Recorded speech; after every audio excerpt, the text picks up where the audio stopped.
படித்த கூமுட்டைகள் சார்பாக நான் பேச வந்திருக்கிறேன். எனக்கு முன்னால் பேசிய மகா பெரிய அறிவாளி 5 செல்வங்களை உங்களுக்கு வழங்கி இருக்கிறார். நீங்க ஒரு 1.5 மணி நேரமா பட்டிமன்றம் கேட்டிருக்கிறீங்க. வந்ததை விட நீங்க எல்லாரும் பணக்காரங்க. ஆமா, அப்படித்தானுங்க? அதுதானே அவங்க சொன்னாங்க. நீங்க வரும்போது வெறும் பையா இருந்தா 5 செல்வத்தையும் இந்த அம்மா உங்களுக்கு கொடுத்த பிறகு போகும்போது கோடீஸ்வரனா போக போறீங்க. இப்படி ஒருத்தர் சொல்ல முடியும்னா அது இவங்களால தான் முடியும். கொஞ்சமும் நடைமுறைக்கு பொருந்தாத சாத்தியமில்லாத ஒன்ன சொல்ல முடியும்னா இந்த அணி தான் அப்படி சொல்ல முடியும். நிறைய அவங்க பேசியிருக்கிறாங்க. அந்த ரேவதி சுப்புலட்சுமி மேடம் நிறைய படிச்சிருக்கிறாங்க. பஸ்ல போனா பயப்படுவாங்களா?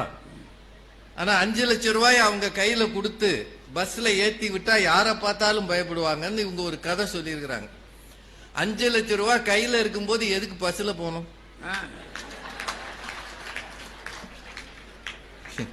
இவ்வளவு கூமுட்டியாவ நாங்க இருப்போம். ஒரு காரை வாடகைக்கு எடுத்து செக்யூரிட்டி ஒரு ஆளை போட்டு வீடு வரைக்கும் ஜம்முன்ல போய் இறங்குவோம். நாங்க என்ன சேர் ஆட்டோலையா போவோம்? என்னம்மா நீங்க சொல்றது ஏதாவது இந்த ஊர்ல ஒத்து வர்ற மாதிரி இருக்கா? 5 லட்சம் ரூபாய் வச்சுக்கிட்டு அவனுக்கு என்ன பைத்தியமா பிடிச்சிருக்கு பஸ்ல போறதுக்கு? அது நைட்ல பஸ்ல போவானா? யாரை பார்த்தாலும் பயமா இருக்குமா? என்ன சொல்ற? 20 லட்சம் 30 லட்சத்தை பறிச்சுறாங்க பேசுறாங்க அவங்க நிறைய. அப்புறம் அந்த அணியை பாருங்களேன். அவங்க வந்த உடனே ஒன்று சொன்னாங்க, கைதட்டிய 15 பேருக்கும் நன்றி சொன்னாங்களா இல்லையா? அது கொஞ்சம் கூடுதல் தான். இல்ல இல்ல, அவங்க வந்து நின்ன உடனே எத்தனை பேர் கைதட்டினாங்கன்னு கண்டுபிடிச்சிருக்கிறாங்க. அது எப்படி? இப்ப நீங்க ஒரு 10 பேர் கைதட்டீங்கன்னா நான் இப்படியே பார்த்து கண்டுபிடிச்சு என்ன முடியுமா? நான் அதுக்குள்ளே பொத்தாம் பொதுவா இப்படி பேசும்போது கூட்டத்தில் அள்ளி விடுறது படிச்சவங்க செய்கிற தவறு இதுதான். எத்தனை பேர்னு எண்ணாம 15 பேர்னு ஒருத்தரால சொல்ல முடியும்னா இதுக்கு கல்வி தவறாக உதவுகிறது. என்ன பேச்சு இது? 15 பேரா எண்ணுனீங்களாமா நீங்க? ஒருவேளை 15க்கு மேல கைதட்டிட்டு தான் என்ன பண்ணுவீங்க? அதானே. இல்ல அதுக்கு கீழே கைதட்டிட்டு தான் என்ன பண்ணுவீங்க? படிச்சாளுக திருகு ஜாலம் பண்றது இதுதான். தேவையில்லாத பொய் பேசி படித்த 15 பேருக்கும் நன்றி. அப்புறம் இந்த அம்மா வந்து பாவம் அவங்க நல்ல வேலைக்கு போயிட்டாங்க. அதுக்கு எவ்வளவு செலவு பண்ணாங்கன்றது நான் உங்க எல்லார்த்தையும் கேட்கிறேங்க. நீங்களும் எல்லாம் படிச்சிருங்க. எம்ஏ, எம்பில், பிஹெச்டி, எம்பில் போய் எடுத்துட்டாங்க. உடனே உங்களுக்கு வேலை கிடைக்குமா? எங்க காலத்துல எனக்கெல்லாம் ஈஸியா கிடைச்சிச்சியா. இவங்கெல்லாம் கொஞ்சம் கொடுத்து சேர்ந்தாங்கன்னா சொல்றாங்க. நீங்க 50 வருஷத்து பழைய கதையை இப்ப சொல்ல முடியாது. 1935 1935 36 அல்லது ஒரு 45 வச்சுக்கோங்களேன். ஐயா வந்து படிக்க போன காலத்துல 3 ரூபாய் ஃபீஸ் கட்டினாங்கன்னு சொல்றாங்க. ஒரு 2 ரூபாய் ஒரு 3 மாசத்துக்கு. அன்னைக்கு தங்கம் 1 கிராம் 1 ரூபாய் தான். 1 கிராம் தங்கம் அன்னைக்கு 1 கிராம் தங்கம் 1 ரூபாய். இன்னைக்கு எவ்வளவு? 7000 ரூபாய். 8000 அதுக்குள்ள ஏறிடுச்சா? நீங்க ஒண்ணும் செய்யாதீங்க. முடிஞ்ச கூட்டத்தை பேசாம இருங்க. இந்த செவி செல்வத்திலே இருங்க. போறப்ப எல்லாருக்கும் 1 கிராம் தங்கம் கிடைக்கும். 5 செல்வம் இருக்குல்லங்க.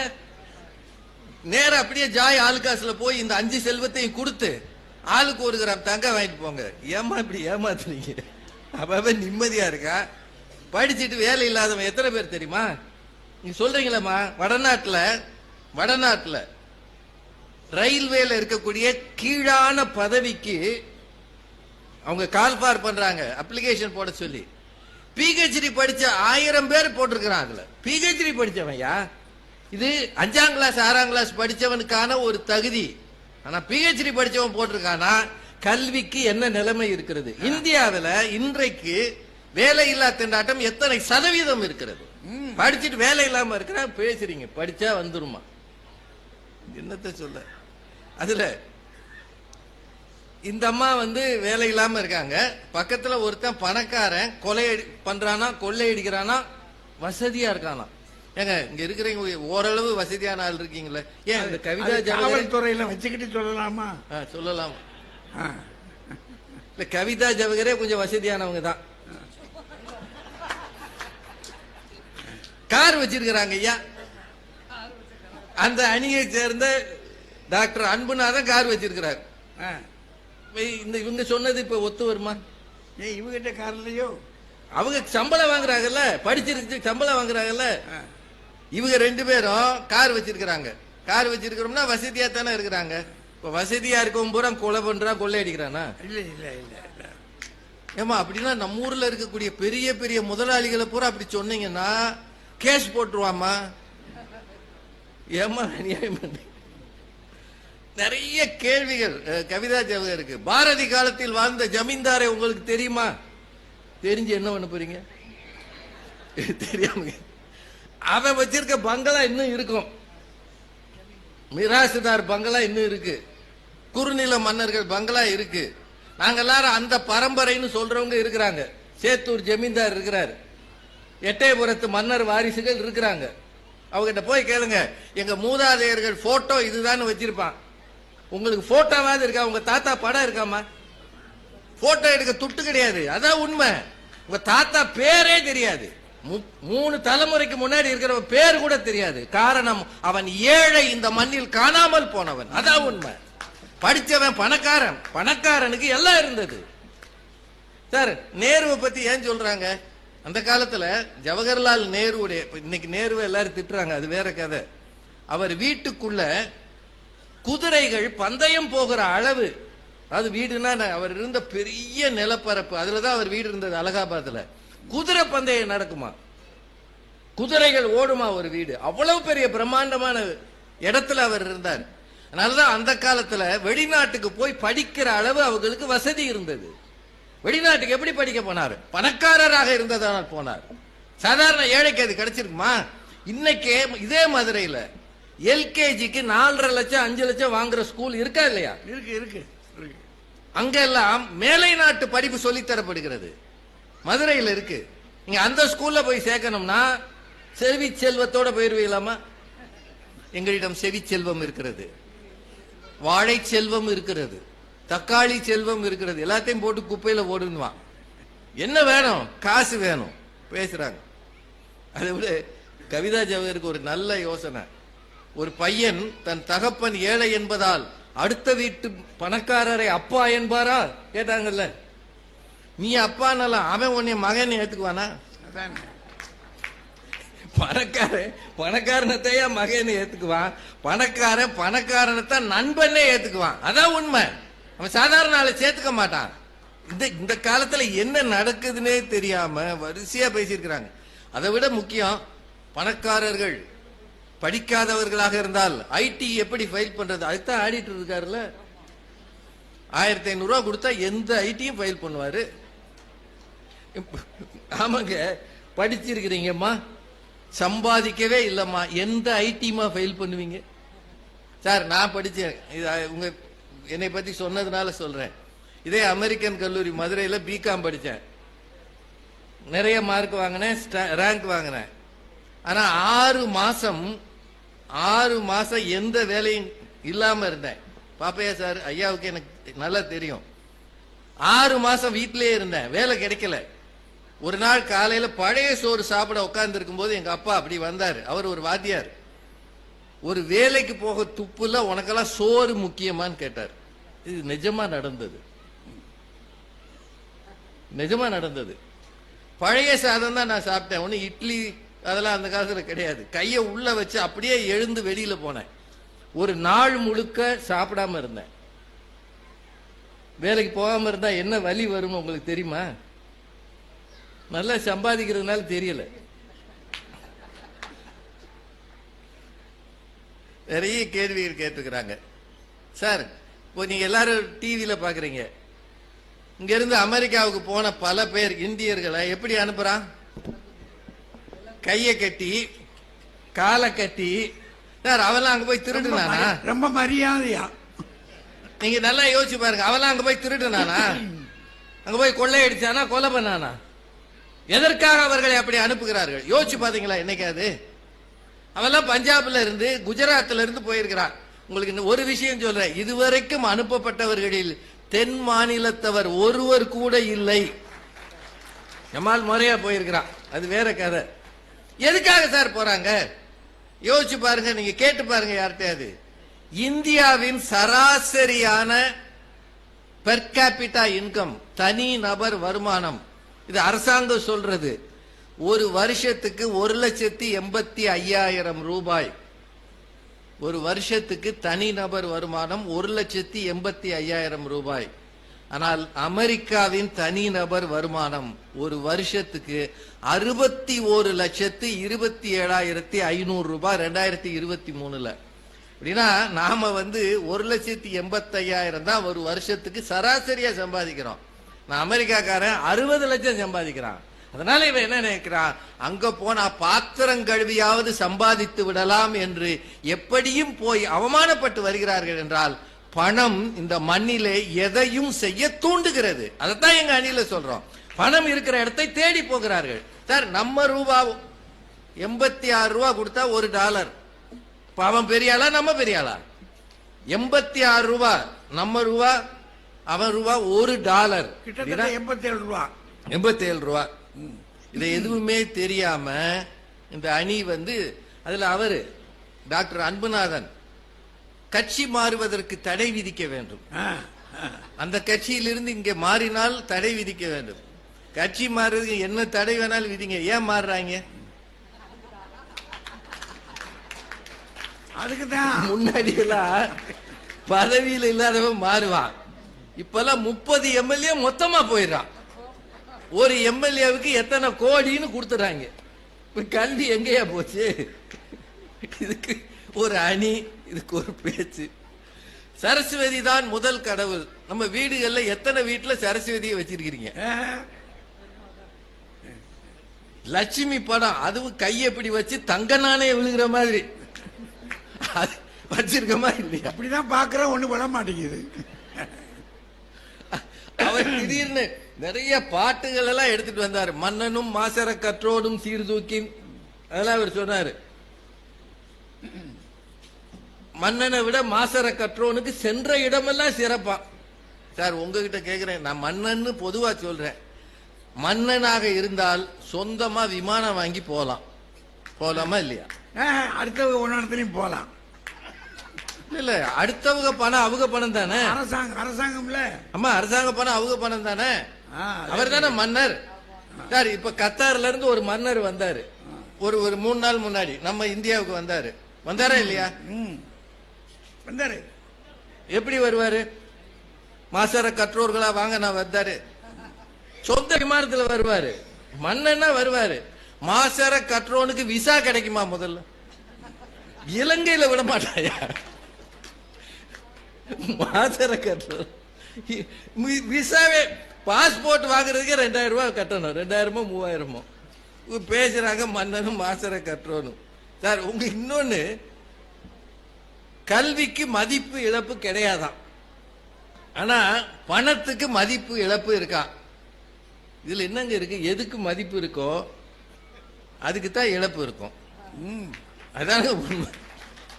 அப்படின்னா நீங்க என்ன செஞ்சிருக்கீங்க? 2016 இதே டாக்டர் அன்புநாதன், எனக்கு கல்வி இருக்கிறது, பணம் மதிப்பிழந்தால் கவலை இல்லை, கல்வியோடு இருப்பேன்ல சொல்லியிருக்கணும். ஏன் இந்தியன் பேங்க் வாசல்ல போய் நின்னீங்க? நான் அப்போ ஒரு பேங்க்ல வேலை பார்த்தேன். எங்க வாத்தியார் எனக்கு போன் பண்றாரு, எப்பா உனக்கு நான் தான் சொல்லி கொடுத்திருக்கேன், 2 500 ரூபா நோட்டை மாத்தி கொடு. 2 500 ரூபா நோட்டு, அதை கொஞ்சம் மாத்தி கொடு. என்னால கியூல நிக்க முடியாது. உண்மையிலே அவரால் கியூல நிக்க முடியாது. நான் ஆளை அனுப்பி வாங்கி மாத்தி கொடுத்தேன். அவர் என்ன சொல்லியிருக்கணும்? நான் கொடுத்த கல்வியில் நீ வாழ்கிறாய், மதிப்பு இழப்பு இல்லாமல் இருக்கிற. அப்படியா சொன்னார்? இந்த 500க்கு மாற்று என்னையா? சார், அந்த காலத்துல பட்ட கஷ்டங்கள் எல்லாம் திரும்பி ஞாபகப்படுத்தலாமா?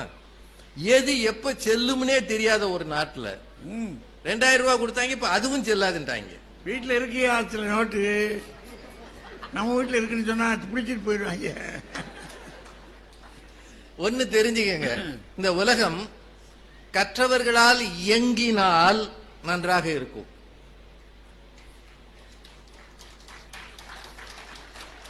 நாங்க ஒன்னும் தப்பா சொல்லல, ஆனால் அது பணக்காரர்களால் இயக்கப்படுகிறது. அதான் உண்மை. இந்த ஊரை பத்தி நான் சொன்னேன்னா சண்டைக்கு வருவாங்க. பெரிய பெரிய பண முதலைகள் சண்டைக்கு வருவாங்க. ஆனா அமெரிக்க பிரசிடென்ட் எலெக்ஷனை யார் முடிவு செய்தது சொல்லுங்க? யார் முடிவு செய்தது? எலான் மஸ்க் என்கிற உலக பெரும் பணக்காரர் தான் முடிவு செய்தார். எவ்வளவு கோடி அவர் செலவு பண்ணாரா? 2400 கோடி செலவு பண்ணார் எலான் மஸ்க். டெஸ்லா கார் அதிபர், ஸ்பேஸ் எக்ஸ் அதிபர். அவர் முடிவு செய்தார், இந்த முறை ட்ரம்ப் தான் தேர்ந்தெடுக்கப்பட வேண்டும் என்பதை எலான் மஸ்க் முடிவு செய்தார். அதனாலதான் அந்த விழாவில் எலான் மஸ்க பக்கத்துல கூப்பிட்டு வச்சுக்கிட்டார். அவருக்கு பதவி வேற கொடுத்தார். எலெக்ஷன்ல நிக்காமலே பதவிக்கு வர உங்களால் முடியும் என்றால் பணம் தான் இந்த பூமியை ஆளுகிறது. அங்க மட்டும் இல்ல, இங்கேயும் தான். நம்ம இங்க இருக்கிறத பத்தி பேசக்கூடாது. கிடைக்கிற 2 இட்லியும் கிடைக்காம போயிடும்.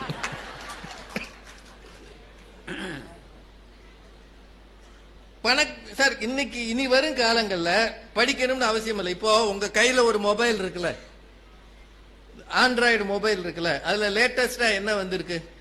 ஆர்டிபிஷியல் இன்டெலிஜென்ஸ் வந்திருக்கு. இனிமே உலகம் அதுல தான் போக போகுது.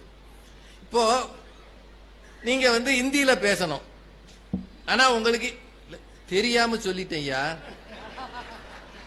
இப்ப நீங்க வடக்க போறீங்க, இந்தியில பயப்படாம சொல்லுங்க.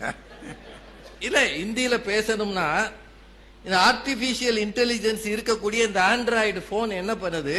நீங்க தமிழ்ல பேசுனீங்கன்னா அதுவே இந்தியில டிரான்ஸ்லேட் பண்ணி கொடுக்குது. அப்படின்னா இன்னொரு மொழியை படிக்காமலே வசதி படைத்தவர்களால் அந்த மொழியை பயன்படுத்த முடியும். இதுதான் பணம். முடியுமா இல்லையா சார்? நீங்க இது எதுவுமே வேணாங்க, உங்களுக்கு இன்னொரு மொழியே தெரிய வேண்டாம்.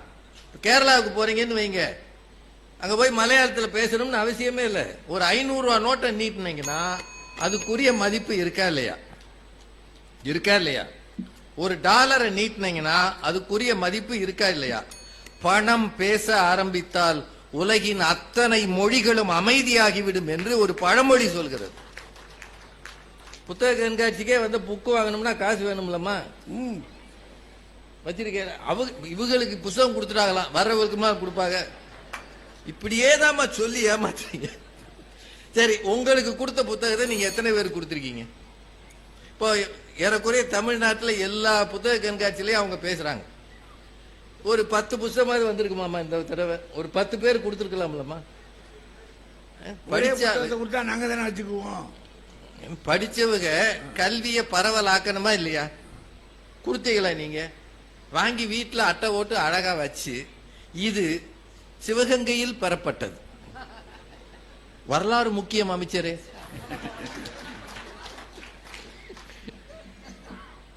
பேசுறாங்க. உண்மையில ஒன்னு தெரிஞ்சுக்கங்க, 2016ல பிட்காயின் ஒண்ணு வந்தது. அப்போ சன் டிவியில நாங்க அதை பத்தி பேசினோம். அன்றைக்கு தேதிக்கு அது 1000 ஒட்டி தான் இருந்தது ஒரு பிட்காயினோட மதிப்பு. அந்த காலத்துல 2015-16 நினைக்கிறேன், ஒரு பிட்காயினோட மதிப்பு. இன்னைக்கு அதனோட மதிப்பு எவ்வளவுன்னு கூகுள் சர்ச் பண்ணி பாருங்க இன்னைக்கு. அப்போ இந்தியாவில் பிட்காயின்ல இன்வெஸ்ட் பண்ணக்கூடாதுன்னு ஒரு சட்டம் இருந்தது. ஆனா நிறைய பேர் பண்ணாங்க தெரியாம. இன்னைக்கு அது 80 லட்சத்துக்கு மேல இருக்கு. 2016ல ஒரு 1000 ரூபாய் நீங்க இன்வெஸ்ட் பண்ணியிருந்தா அதனுடைய இன்றைய பிட்காயின் மதிப்பு 80 லட்சம். 2016ல பிஹெச்டி பண்ண ரேவதி சுப்புலட்சுமி இன்னைக்கு பிஹெச்டி தான். அன்று கண்ட மேனி அழியாம இருக்கிறார்.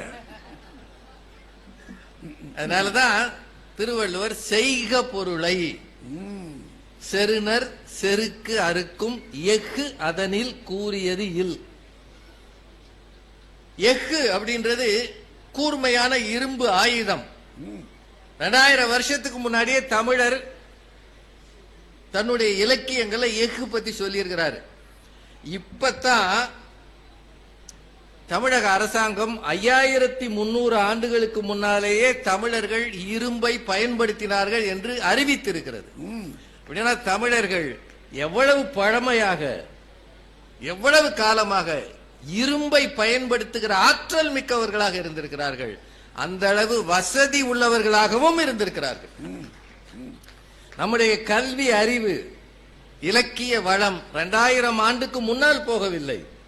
ஆனால் நம்முடைய கலாச்சாரம், பண்பாடு, அன்றைக்கு வாழ்ந்த வளம் அது 5000 ஆண்டுகளுக்கு முன்னால் போகிறது என்றால், காலம் கடந்து மனிதனை உயர்த்துவதற்கு கூட இந்த பொருள் உதவுகிறது என்பதை தயவு செய்து மறந்து விடாதீர்கள். அதுதான் உண்மை. பணமே முக்கியம்னு நாங்க சொல்ல வந்தா கல்வி வேண்டாம்னு அர்த்தம் இல்ல. கல்வியின் நோக்கமே காசு சம்பாதிப்பது தான். ஐயா மாதிரி இருக்கிறவங்க பென்ஷன் வாங்குறாங்க, இதெல்லாம் சொல்லி காட்டுறாங்க. ஆனால் பென்ஷனே இல்லைன்னா கதை என்ன ஆகும்? தெருவில் நிற்கணும். ஒவ்வொரு மனிதனுக்கும் 2-3 அடிப்படை விஷயம் வேணும். ஒன்னு, எதிர்காலத்துக்கான சேமிப்பு வேணும். 2வது, நெருக்கடி வந்தால் இன்சூரன்ஸ் வேணும். 3வது, கடைசி வரைக்கும் பென்ஷன் வேணும். இது எல்லாம் காசு சம்பந்தப்பட்டது தான். அவர் பெரிய அறிஞருங்க, எல்லா புஸ்தகமும் படிச்சிருக்கிறார். இப்ப என்ன செய்யறாரு? பையன் சோறு போடுவானான்னு உட்கார்ந்து இருக்கிறார். அங்க கல்வி என்ன ஆகும் என்பதை தயவு செய்து யோசியுங்கள். பட்டிமன்றங்களுக்கே தொலைக்காட்சியில் வந்த பிறகுதான் நட்சத்திர அந்தஸ்து வந்தது என்பதை கவிதா ஜவஹர் மறக்க மாட்டார்கள். ஏன்னா அவங்க அந்த காலத்துல பேச்சாளர வரல. ஐயா 1960கள்ல இருந்து பேசி இருக்கிறார். ஆனா 1988-90க்கு பிறகுதான் அவரை உலகம் அறிய செய்தது தொலைக்காட்சி வந்த பிறகுதானே தவிர, அதுக்கு முன்னாடியே அவர் இதை விட சிறப்பா பேசியிருப்பாங்க. அப்படின்னா இந்த சமூகத்துல ஒரு அந்தஸ்து தேவை என்றால் நீங்கள் டிவி மீடியால வரணும்னு இருக்கு, யூடியூப்ல வரணும்னு இருக்கு. வெறும் கல்வியால் உயர முடியாது, அந்தஸ்தால் தான் உயர முடியும். அந்த அந்தஸ்தை தருவது பணம் தான், செல்வம் தான். சரஸ்வதி சபதத்திலேயே இந்த பேச்சு வந்திருந்தாலும் 2025 இல்ல 2055லையும் இந்த விவாதம் நடக்கும். அன்றைக்கும் யாரோ ஒருவர் பேசுவார், அன்றைக்கும் ஒரு நடுவர் அன்றைக்கு இருப்பார் என்று சொல்லி இது ஒரு நாளும் தீராத விவாதம். எங்களை பொறுத்தவரை செல்வம் தான் ஒரு மனிதனின் உயரத்தை தீர்மானிக்கிறது, கல்வி அதற்கு பின்னால் தான் என்று சொல்லி இருந்து கேட்கிற உங்கள் அத்தனை பேருக்கும் நன்றி சொல்லி வணங்கி விடைபெறுகிறேன். நன்றி, வணக்கம்.